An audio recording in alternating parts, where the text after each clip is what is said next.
Hindi ako probinsyano, family. Kasi lumaki po kami, na kinakanta ng family na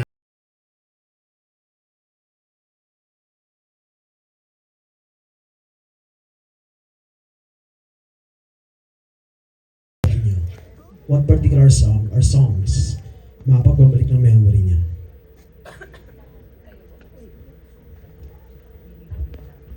lahat po ba? Yes pa. Ako na Traviata. Wow! Traviata. Hindi, ano po ako, baduy ako probinsyano, family. Kasi lumaki po kami, na kinakanta ng family namin, si Neneng, family, ay Bakiamo Neneng. Yes. Totoo po yan. Ngayon may edad na ako, pag nagsasama-sama kami magkakapatid, kinakanta pa rin namin siya. It's our Core memory. I think it was composed for us, Neneng, si Neneng. Sakto. Yun. Ganun ka-importante yung song na yun sa amin magkakapatid. Baduy, no? Probinsyano. Sir Ricky po. Bridge over troubled water. Yes, ang ganda. Ganda ng song. UP Days isa sa pinakamasayang yugto ng buhay ko nung estudyante pa lang ako sa UP. And part yun ng UP Days ko. Beautiful song. Ako siguro isa sa mga kanta, kasi mahilig din ako sa kanta. Mga early memories ko kasi si Daddy mahilig kumanta. Siguro Born Free ni Matt Monroe. Yes. Yan yung isa sa mga... Tapos I Don't Wanna Miss a Thing sa Armageddon. Actually madami. Dahil mahilig talaga ako sa music. Yes. Bella. Ako, I think same sa dad ko din. Yellow Submarine, The Beatles.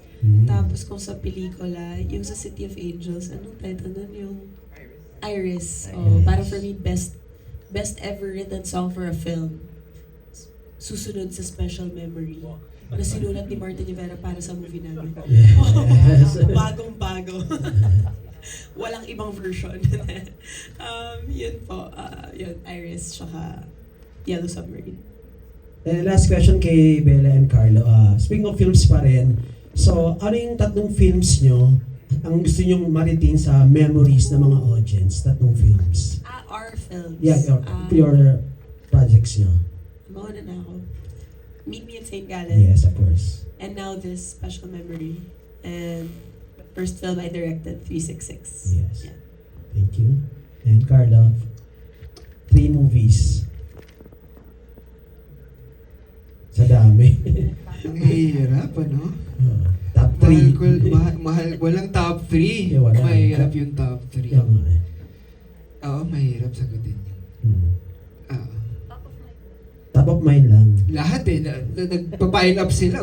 Siyempre, bagong buwan, bata-bata pa na ako Yes, ginawa. ayan, St. bagong Gallen. Ayan, yan. Diba? Isa na lang. Isa na lang. Kokay daw. Sige, Koke. Nakatatlo na. Gusto ko nga magkaroon ng part 2 eh. Gusto ko ulit makita si Koke. Tumaba kaya siya?